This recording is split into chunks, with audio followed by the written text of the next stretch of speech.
Alors, normalement, je suis en direct. Vous savez, c'est toujours amusant de lire vos commentaires. Vous arrivez à partir des sujets de sport, de football, etc., pour aller à toute autre chose. Vous n'avez pas besoin que je sois là pour commencer à discuter entre vous, pour commencer à faire les ambiances. C'est bien, c'est très intéressant. Un petit souci avec l'un des appareils, on a dû permuter avec un autre parce que, je ne sais pas, il y a comme un mauvais esprit qui veut m'empêcher de parler de certains matchs d'hier, de certains matchs qui se sont déroulés hier où certains vont certainement perdre leur emploi. Il y a des entraîneurs qui vont certainement sauter, qui vont peut-être, je dis peut-être, mais certainement qu'ils vont sauter.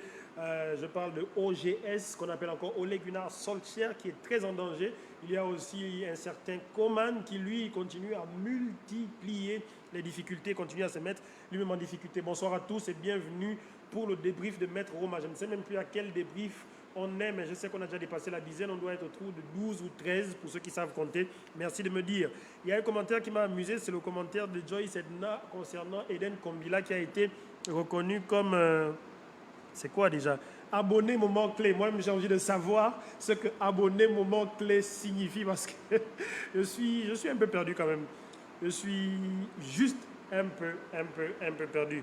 Bonsoir à vous, Yori Kore, bonsoir. Bonsoir, Joyce Ednayambi. Bonsoir, Eden Kombila. Bonsoir à Yannick Nathanaël qui est là également. Bonsoir à Elmarc Zassi qui est en train de parler de la SEG. SEG, Société d'énergie et l'eau du Gabon avec Candice Ofrena. Il n'y aura pas de coupure ce soir. Ils ne peuvent pas se permettre de nous couper le courant 2 nuits d'affilée déjà, que le courant a été coupé toute la journée. On espère qu'ils auront au moins le respect ou un sursaut de considération pour les Gabonais et nous laisser dormir cette nuit un peu tranquillement, pouvoir nous reposer. Parce que la nuit d'hier, je vous l'avoue, a été difficile pour moi, mais je n'ai pas besoin de vous le dire. Je sais que ça a été compliqué pour vous aussi. Pas de ventilateur, pas de climatisation. C'est dur, c'est vraiment dur. Si on doit repartir au temps du Néandertal ou à l'époque de Cro-Magnon, ça va être compliqué pour nous avec ce qu'on vit actuellement. Alors, on va démarrer tout de suite et je vais vous donner quelques petites bribes d'informations concernant le basket parce que certains fans de basket se plaignent aussi que je parle beaucoup plus de foot et c'est normal parce que en journalisme, on nous apprend à faire ce qu'on appelle la loi de la pyramide inversée. Ça veut dire donner les informations les plus importantes ou alors les plus volumineuses par rapport aux informations les moins importantes ou les moins volumineuses. Et ici, il y a beaucoup plus de fans de football que de basketball, mais évidemment, comme nous l'avons dit, la NBA a repris et il y aura beaucoup plus d'informations et beaucoup plus de choses à dire sur le basketball. Et en parlant de ça, on va justement faire un petit récap de ce qui s'est passé la nuit dernière ou alors depuis le début de la saison d'NBA. Il y a des franchises qui ont déjà disputé jusqu'à 3 matchs, je dis bien 3. La NBA, ça va très vite. Au lieu de 72 matchs, on va aller jusqu'à 82 matchs cette saison. Il y en a qui ne le savaient pas, mais la NBA, c'est 72 matchs pour finir une saison. Et donc, cette année, ils ont ajouté 10 matchs, certainement pour notre plus grand plaisir, pour la fatigue aussi des joueurs, on ne sait pas. Mais ce qui est sûr, c'est que ça a commencé. Il y a déjà certaines franchises qui ont disputé 3 matchs. Celles qui en ont disputé un peu, ce n'est que 2 matchs. Et il y a Golden State Warriors qui semble être de retour en forme. 3 matchs d'affilée, 3 victoires. Il y a également Chicago qui semble être en forme. Je pense que ça fait 3 matchs également. Aussi, il y a les Lakers de Los Angeles, de LeBron James, d'Anthony Davis et de Russell Westbrook qui ont, eux, démarré avec beaucoup de difficultés. 2 matchs perdus et le 3e dans la nuit d'hier a été remporté. Donc, petit récap de ce qui s'est passé la nuit dernière. Victoire des Charlotte Hornets contre les Nets de Brooklyn qui ont un peu de mal comme ça à démarrer la saison avec James Harden et Kevin Durant qui vont essayer de tirer à eux deux cette franchise. Ils peuvent le faire, mais il y a Kyrie Irving qui n'est toujours pas revenu de ses problèmes avec... Il se bat un peu avec tout le monde, Kyrie Irving. On est en train de se dire même qu'il devrait partir de Brooklyn et il y a beaucoup de franchises qui sont déjà en train d'attendre de voir si effectivement le monsieur sera libéré pour pouvoir le récupérer. Le talent, il l'a, mais beaucoup de problèmes autour et en dehors du basketball pour lui. Alors, les Magic de Orlando se sont défaits également 110-104 des Knicks de New York. Il y a également les Celtics qui se sont défaits eux aussi des Raptors 107-97. Il y a une victoire des Sixers 115-103 contre le Thunder de OKC. Golden State, je l'ai dit tout à l'heure, 119 contre 107 pour Sacramento Kings. Et les Memphis Grizzlies, 118, ont été battus. C'est d'ailleurs le seul match qui a été remporté à l'extérieur par les Lakers. Les autres matchs sont joués et ceux qui ont joué à domicile ont remporté. Seuls les Lakers sont allés obtenir leur première victoire sur la peinture de Memphis Grizzlies 118 avec un superbe Jamal Murray qui a marqué 40 points. C'est l'un de ses records justement en NBA depuis qu'il est arrivé en NBA. Mais malheureusement pour lui, il est tombé face à un Carmelo Anthony qui lui n'a marqué que 27 points, mais 27 points qui ont permis avec Anthony Davis et LeBron James de remporter cette victoire. Il y aura d'autres matchs encore ce soir, tenez-vous prêts. Il y aura des matchs en back-to-back justement de Charlotte et Brooklyn qui vont affronter. Charlotte va affronter Boston et Brooklyn va affronter les Wizards. Les Bulls également vont essayer d'enchaîner face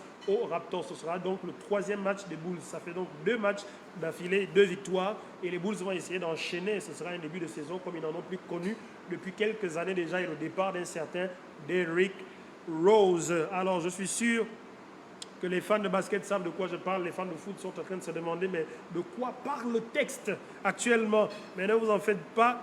C'est un peu ce qu'il y a à dire. Je vois que vous avez commencé avant moi avec le débrief foot. Il y a beaucoup de choses à dire, justement. Un gros classico, un gros derby, un gros classique, un autre classique qui, je ne sais même pas comment on appelle ça en Italie. Espagne, classico, France, classico, Angleterre, derby, Italie, derby également, Eredivisie en Hollande, derby aussi. Et j'oublie quoi déjà? Quel match? Je ne vais pas parler de quel match. Je pense que c'est les plus gros matchs du week-end justement. On va vous mettre l'image à l'écran pour qu'on puisse remémorer les gros matchs qu'il y a eu tout au long de ce week-end. On avait annoncé ce 24 octobre comme étant une date à ne pas, surtout pas manquer. J'avais même demandé à nos abonnés masculins de bloquer déjà les télécommandes depuis le 23 dans la nuit jusqu'au 24 dans la nuit pour être sûr que les féminines, donc les femmes, les fiancées, les concubines, etc., qui vivent avec vous, vos sœurs, vos mères, ne vous arrachent pas la télécommande parce que c'est allé très vite, c'est allé très fort, c'est allé très loin et on a démarré avec, bon je ne vais pas les citer dans l'ordre, hein, je ne me rappelle même plus moi-même dans quel ordre c'était, mais je sais que le Barça a été défait une fois de plus, peut-être une fois de trop par le Real Madrid d'un certain Carlo Ancelotti qui a certainement gardé le secret qu'avait laissé Zinedine Zidane et a continué sur la même tendance. Coman vient actuellement de perdre son 4e classico d'affilée, non 3e d'affilée, 4e justement dans toute l'histoire du Barça. Ça fait longtemps qu'on n'avait plus vu une telle chose. Je pense que ça remonte aux années 60 que le Real ait tapé le Barça 3 fois d'affilée. Déjà tout le monde en regardant ce match, on s'attendait un peu à ce que le Barça ne tiennent pas tête au Real. Beaucoup auraient pensé que le score serait plus aurait été plus lourd ou plus large de la part du Real, mais le Barça a quand même eu quelques bribes de bonnes sensations ces derniers temps, a fait de bons matchs, mais ce n'était pas suffisant pour battre ce Real-là qui, lui, a un peu d'avance. Le Real n'est pas plus en forme que le Barça actuel, est plus en forme que le Barça actuellement, mais n'est pas non plus dans une forme olympique. Mais ce qui était sûr, ou pratiquement sûr, on va dire à 70%, voire 75% d'ailleurs, c'est que le Real allait certainement l'emporter. Donc, score final 2-1. Premier but de Vasquez, deuxième but de Alaba côté Real. Et du côté du Barça, c'était qui déjà? J'ai oublié. Est-ce qu'un Barcelonais qui n'a pas trop perdu la tête peut me rappeler ce soir qui était le buteur côté Barcelone? Je l'avais en tête, mais ça m'est complètement sorti de la tête. Le Kun Agüero, je pense en toute fin de match, quelque chose comme ça. Jérémy Ngoua me dit Agüero, exactement. Je pense que c'était un but autour de, c'était pas loin de la 80, c'était même en dehors du temps, c'était même dans le temps additionnel, je pense bien, autour de la 96e ou 95e par là, où le Kun est allé quand même sauver l'honneur de cette rencontre-là. Il y a il y avait justement un derby en Eredivisie. Pour ceux qui ne le savent pas, le championnat hollandais s'appelle Eredivisie. Et un derby justement, un gros match entre l'Ajax d'Amsterdam et le PSV Eindhoven. Et finalement, ce derby aura accouché d'une déculottée, d'une valise qui a été, on va dire quoi, prise par le PSV Eindhoven de la part de l'Ajax avec un certain Sébastien Haller, nouvelle international ou néo-international ivoirien qui a inscrit un doublé, je pense bien. Il est en train de nager sur l'eau en Ligue des Champions comme en championnat justement. Il ne cesse de marquer. Il reste sur 13 buts sur ses 11 buts sur ses 11 derniers matchs et il a fortement aidé justement l'Ajax à battre le PSV 5 buts à rien. Même score également du côté de l'Angleterre. Angleterre, c'est le grand derby, je vous l'avais dit depuis le week-end passé. Ce sont les deux équipes les plus titrées du championnat anglais, Manchester United et Liverpool. Ce sont deux équipes qui ont Manchester je pense 33 titres maintenant et Liverpool doit en avoir 31. Ce sont les deux clubs les plus titrés d'Angleterre, que ce soit en championnat ou en Ligue des Champions. On parle des titres majeurs, on ne parle pas des Community Shield ou alors des Super Coupes d'Angleterre, etc. On parle de Première Ligue et de Ligue des Champions. Donc c'était le derby le plus attendu. Ce sont deux équipes dont justement la couleur était sur le rouge parce qu'on parle de Red Devils, que sont les joueurs de Manchester United, et les Reds, que sont les joueurs de Liverpool. Et ceux qui étaient habillés en rouge, ceux qui étaient donc les vrais Reds hier soir, ont perdu, mais une autre déculottée de 5 buts à 0. Je défie quiconque d'ailleurs de me dire que quelqu'un aurait pu s'attendre à une telle déculottée de la part de Liverpool sur Manchester. On s'attendait un peu à ce que Liverpool gagne parce que Liverpool, ça y va clairement ces temps-ci avec un Salah qui lui aussi ne se laisse pas compter l'histoire. Il fait ce qu'il a à faire. Mané est présent également, Diogo Jota répond présent, Curtis Jones est là. Et il y a Naby Keïta qui s'est mué en buteur. Cette fois-ci, il est buteur en Ligue des Champions. Buteur en championnat, 2 matchs d'affilée pour le Guinéen de Conakry qui est lui aussi en excellente forme. Une déculottée infligée pratiquement par Salah tout seul avec un triplé, une passe décisive pour Naby Keïta. Mohamed Salah qui chaque week-end fait déjà figure comment on appelle ça déjà, d'ogre, figure d'épouvantail pour les défenses. C'était déjà le cas il y a 1 ou 2 saisons en arrière. Et là, il est en train de retrouver clairement son niveau. Il sera peut-être justement le ballon d'or africain. Je pense même qu'il le sera officiellement d'ici décembre ou janvier. On va justement avoir une image à l'écran qui nous montre une différence entre Salah et Didier Drogba. Salah avait été à égalité avec Didier Drogba, 104 buts inscrits en première ligue chacun. Salah est alors passé devant de 3 buts puisqu'il a triplé ce week-end. Ça fait donc 107 pour Salah, 104 pour Drogba qui a été détrôné. Nul doute que Sadio Mané également dans quelques semaines ou peut-être quelques mois passera devant Didier Drogba parce qu'à lui aussi il lui reste 4 buts. Ça fait plaisir de voir des Africains à ce niveau justement dans une compétition européenne. Didier Drogba, j'espère pour lui qu'il est fier de voir un autre Africain venir le détrôner et qu'il n'est pas ce genre de joueur qui veulent rester éternellement en tête comme un certain Pelé qui à chaque fois qu'on dépasse son record vient prétendre qu'il en avait encore quelques-uns qu'il avait oublié de compter. Ce n'est pas la bonne chose à faire. Il faut reconnaître le talent des autres. Il faut surtout vouloir que certains aussi battent le record, ce qui prouve qu'on évolue. Donc 5-0 infligé à Manchester à domicile, s'il vous plaît, au Théâtre des Rêves. C'était un théâtre des cauchemars, justement, pour faire le jeu de mots avec vous. Il y avait également, si on peut ramener la fiche qui parlait des rencontres, il y avait également un derby d'Italie, dans mon souvenir, Inter de Milan, Juventus, et on était sur la pelouse de l'Inter de Nerazzurri, donc à Giuseppe Meazza. Pour ceux qui ne le savent pas, lorsqu'on joue lorsque c'est l'Inter qui joue dans ce stade, cela s'appelle Giuseppe Meazza, et lorsque c'est le Milan qui joue, ça s'appelle San Siro. Et pour le coup,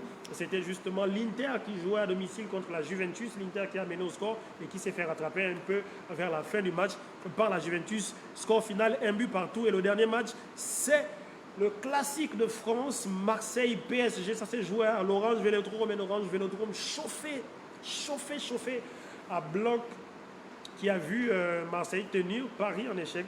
Ça a joué au Vélodrome, mais on sait que Marseille a quelques difficultés depuis quelques années déjà à tenir les classicos. Il y a quelques bonnes, on va dire quoi, quelques bonnes rencontres qui sont disputées désormais. Marseille ne prend plus de valises. Paris peut arriver à Marseille et craindre de perdre justement parce qu'il y a de cela une saison. Paris avait perdu justement 1-0 et ensuite avait gagné au retour 2-1. Mais là, il s'agit des matchs nuls où Paris a encore perdu un joueur sur carton rouge. Il s'agit de l'ami Hakimi qui a commis une faute justement sur Cengiz Under qui allait vers le but. Il était dernier défenseur, il a été sorti.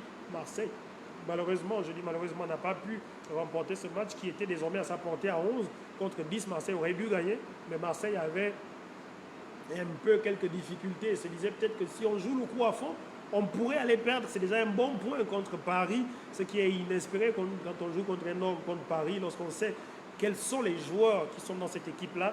Mais quelque part, on se dit que Marseille aurait pu faire une excellente opération et gagner ou glaner 3 points. Ça me permet de parler également justement de Paris et de parler de leurs difficultés toujours à se trouver. Paris fait de bonnes choses en Ligue des Champions, mais Paris n'est toujours pas l'équipe qu'on aurait pu croire qu'elle serait à ce niveau de la compétition. On est maintenant pratiquement au mois de novembre et Paris n'a toujours pas d'automatisme. Le jeu n'est toujours pas flamboyant comme on l'espère avec un Messi, un Neymar, un Suarez. Au milieu de terrain, Wijnaldum s'est ajouté, Hakimi en latéral. Sergio Ramos ne joue pas encore. Donnarumma comme deuxième gardien ou comme gardien ex aequo avec Kylian Navas parce que la hiérarchisation n'a pas encore été faite de la part de Pochettino.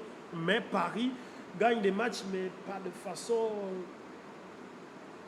dominante par rapport à ce qu'il présente sur le papier. Et Marseille a bousculé cette équipe de Paris avec, on va dire, une possession qui était un peu équilibrée, qui est allée à l'avantage de Marseille justement lorsque Paris Saint-Germain a perdu un joueur, 0 but partout, mais c'était loin d'être un match nul dans le jeu. C'était un match nul par rapport à son, par rapport au score final. Revenons quelque peu au Classico parce que je vois que c'est ce qui vous intéresse le plus. Youri Kogué, Ansu Fati n'a pas pu sauver Barcelone. Vinicius a fait du Vinicius.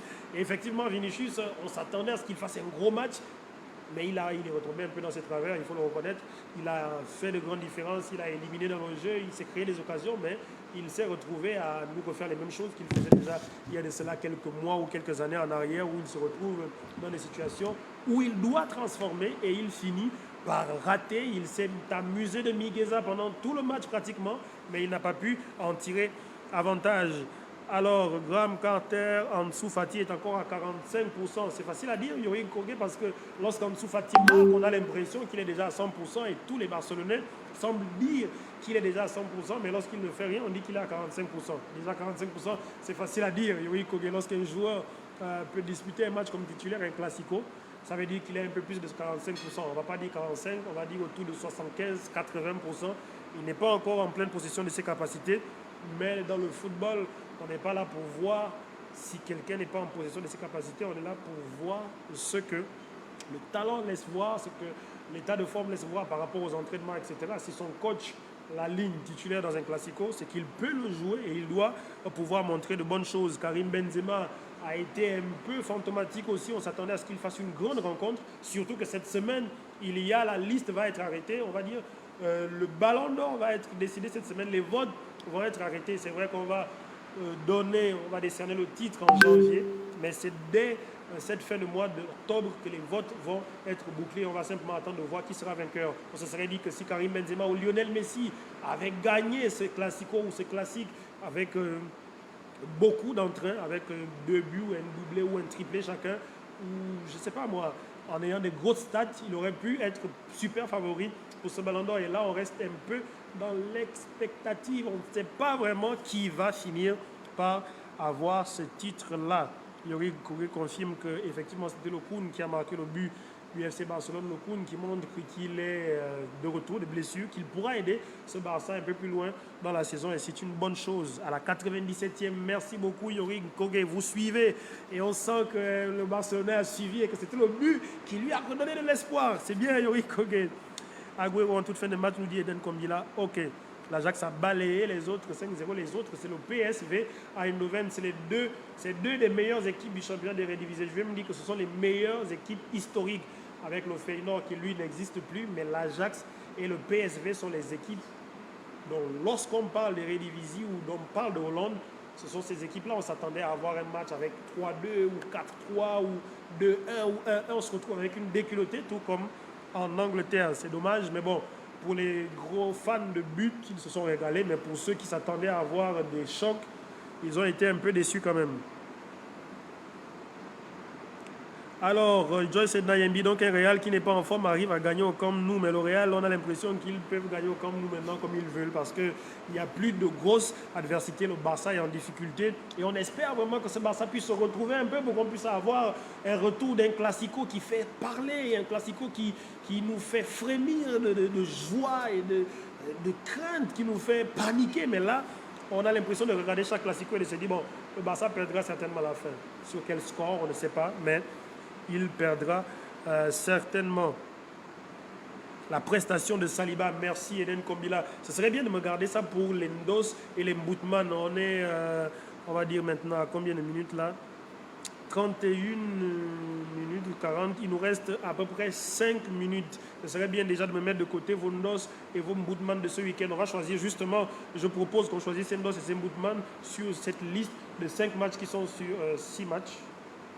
5 qui apparaît sur votre petit écran, le Classico d'Espagne, le classique, on va dire ça comme ça, de Hollande, le derby d'Italie, le classique de France et le derby d'Angleterre. Sur ces 5 matchs-là, choisissez-moi vos Ndos et vos Mboutman. Je rappelle, les Ndos, c'est les tops, les Mboutman, ce sont les flops.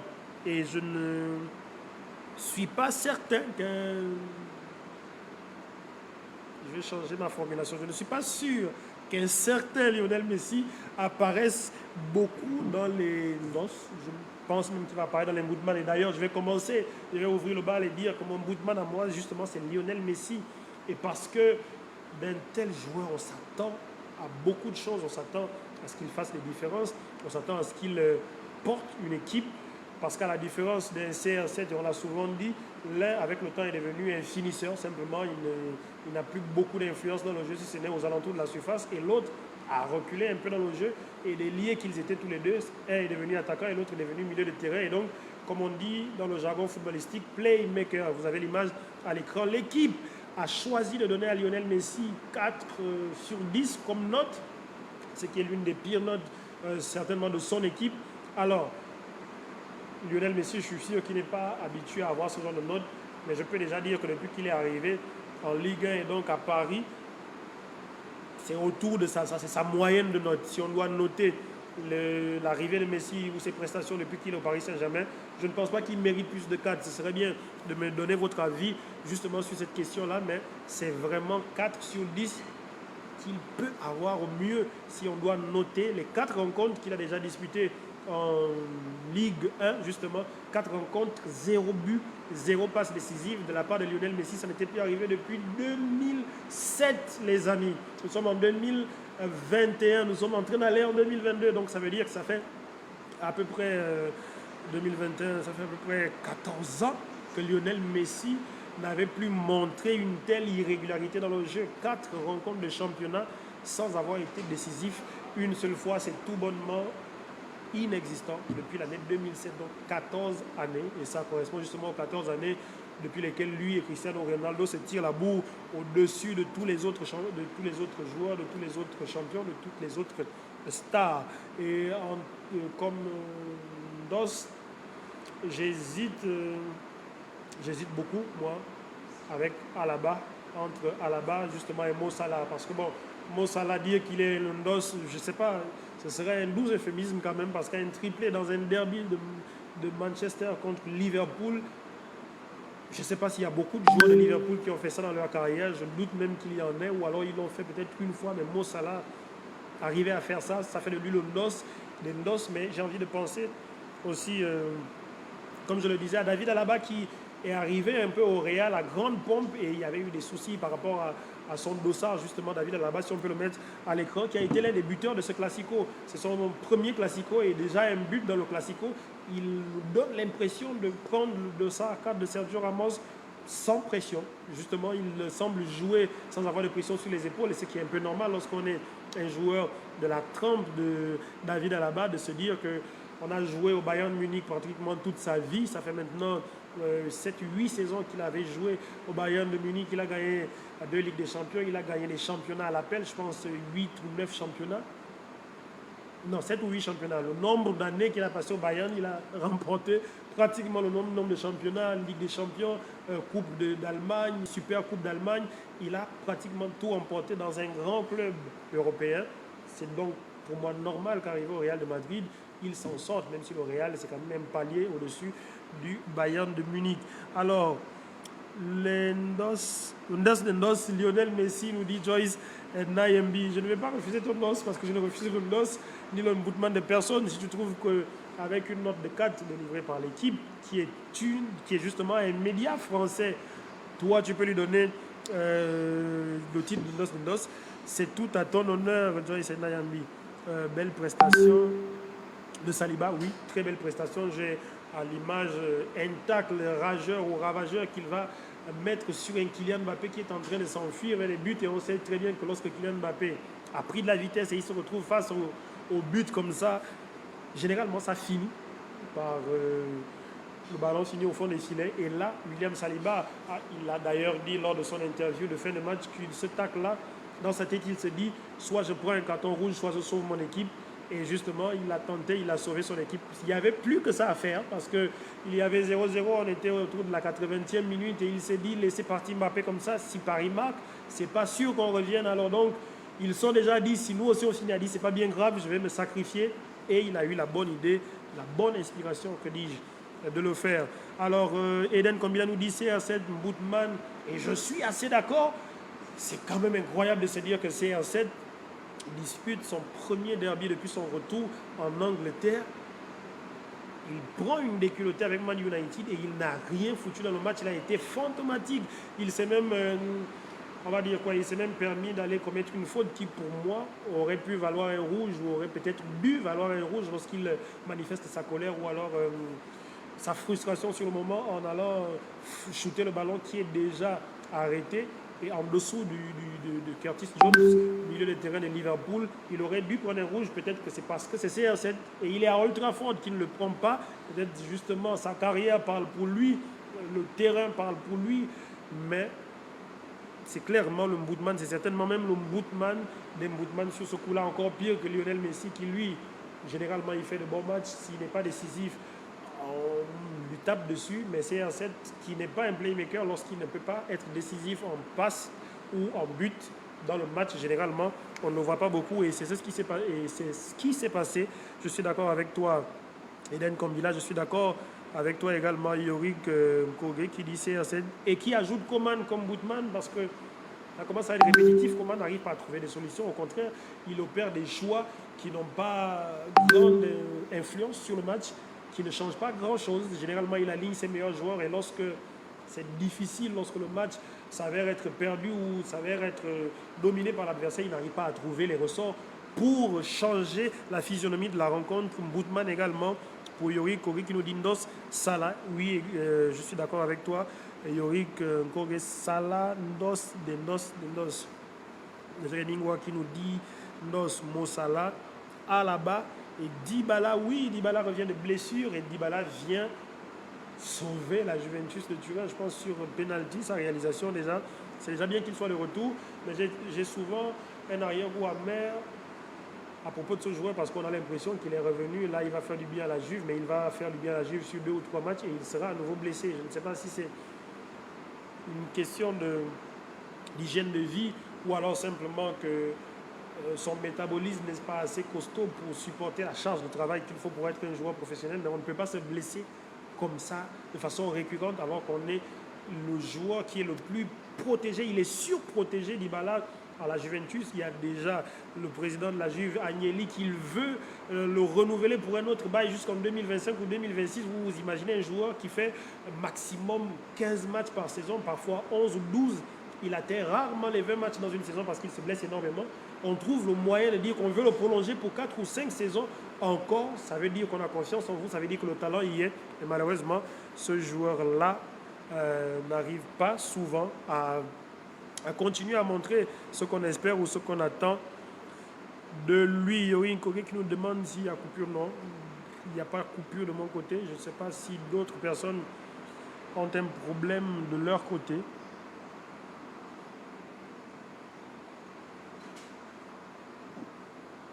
Je vais encore lire quelques notes et quelques mouvements et on va s'arrêter par là. On est pratiquement à 40 minutes. Nos Boutman, qui est-ce que je n'ai pas lu?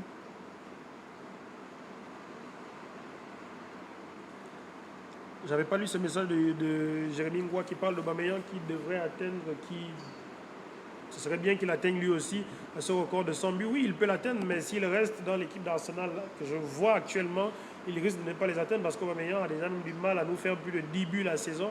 Et ça se justifie par la manière dont le jeu est produit autour de lui. Il n'y a pas grand-chose qui est produit par cette équipe d'Arsenal. Et donc, on est un peu déçu pour Aubame parce que lorsqu'on va regarder le ratio match joué but, Aubameyang a un meilleur ratio que Mohamed Salah et que Sadio Mané. Ça veut dire que le jour où il disputera le même nombre de matchs qu'eux, il aura certainement plus de buts parce que son ratio est plus conséquent que les deux autres. Mais on va parler des ratios comme ça, c'est des mathématiques, mais ça ne vous met pas des buts. Si Pierre-Emerick Aubameyang finit encore cette saison sans avoir dépassé la 12e ou la 15e de buts, et la saison prochaine, il va lui falloir encore peut-être 5 ou 6 saisons pour arriver à atteindre la barre des 100 buts et de dépasser lui aussi à son tour l'ami Didier Drogba. Ndos pour Yorick également. Christophe Galtier de Nice, mais quel coach, j'ai failli l'oublier. Je ne vais pas arrêter week-end après week-end ou on va dire quoi, début de semaine après début de semaine ou débrief après débrief. Je dis que Galtier, c'est certainement le meilleur entraîneur français depuis la dernière décennie. En club, on va dire, parce que le meilleur entraîneur français, déjà il y a Didier Deschamps et Zinedine Zidane qui peuvent être très bien mis l'un à côté de l'autre parce que ce sont deux grands entraîneurs français, l'un avec le Real de Madrid, l'autre avec l'équipe de France.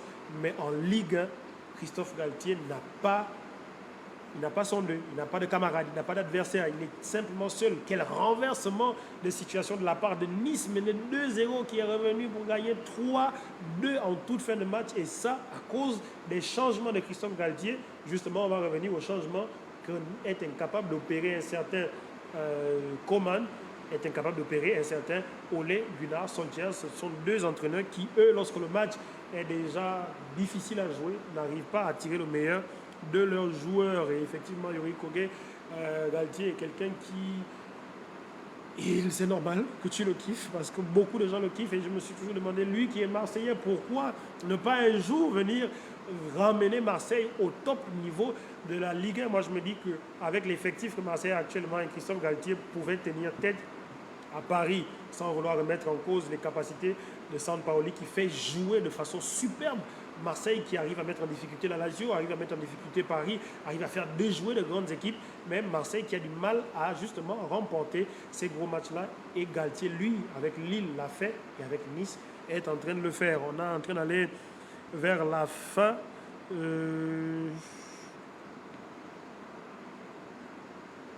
Alors, j'avais oublié les Mboutman justement de Jérémy Ngoua, j'ai lu juste l'Endos, Salah, Alaba, Dybala, Mboutman, OGS, évidemment, Ole Gunnar Solskjaer qui est menacé d'être viré. On est en train de dire quelque part que c'est CR7 qui fait tout en back-off pour faire en sorte que Ole Gunnar Solskjaer s'en aille, mais on n'a pas besoin de CR7 pour faire cela. Normalement, avec le rendement qu'il a depuis déjà quelques saisons, il n'arrive pas à grand chose avec les joueurs qu'il a. Et cette saison encore, il est vraiment en train de sortir du top 4 où Liverpool, Chelsea et comment on les appelle, Liverpool, Chelsea et City sont en train de tirer la bourre en haut du classement.